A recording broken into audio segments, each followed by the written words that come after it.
Maliya Hatina police line ખાતે શ્રી રુદ્રેશ્વર મહાદેવ મંદિરનો ત્રિદિવસીય પ્રાણ પ્રતિષ્ઠા મહોત્સવ યોજાયો હતો। માળિયાહાટીના પોલીસ લાઇન ખાતે શ્રી રુદ્રેશ્વર મહાદેવ મંદિરનું ત્રિદિવસીય પ્રાણ પ્રતિષ્ઠા મહોત્સવનું આયોજન કરવામાં આવ્યું હતું।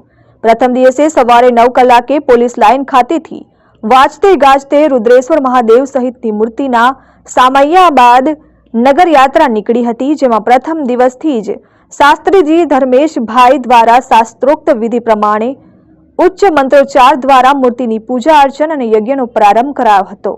બીજા દિવસે રુદ્રેશ્વર મહાદેવ સહિતની મૂર્તિને જલનિવાસ અન્નનિવાસ સ્થાપનાની વિધિ કરાઈ હતી।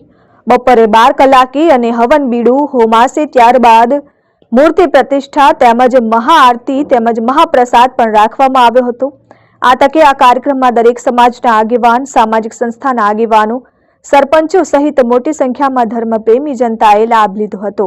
આજે માળિયા પોલીસ સ્ટેશનની અંદર વિદ્વેષભાઈ અને ભાઈ કોરિયાતર બધાએ સ્ટાફે અને સીઆરડી સ્ટાફે બધાએ થઈને શિવ મંદિર રુદ્રેશ્વર મહાદેવ શિવ મંદિરની સ્થાપના કરી છે અને એનો આજે પ્રાણ પ્રતિષ્ઠા મહોત્સવ બધાએ સાથે મળી અને પટેલ સમાજના આગેવાનોએ બધાએ સાથે મળી અને સારામાં સારો એ પ્રાણ પ્રતિષ્ઠા ઉત્સવ ઉજવ્યો છે અને જમણવાર સાથેનો 2 દિવસનો પ્રોગ્રામ રાખ્યો। Ramesh Kariya, RN news, Maliya Hatina.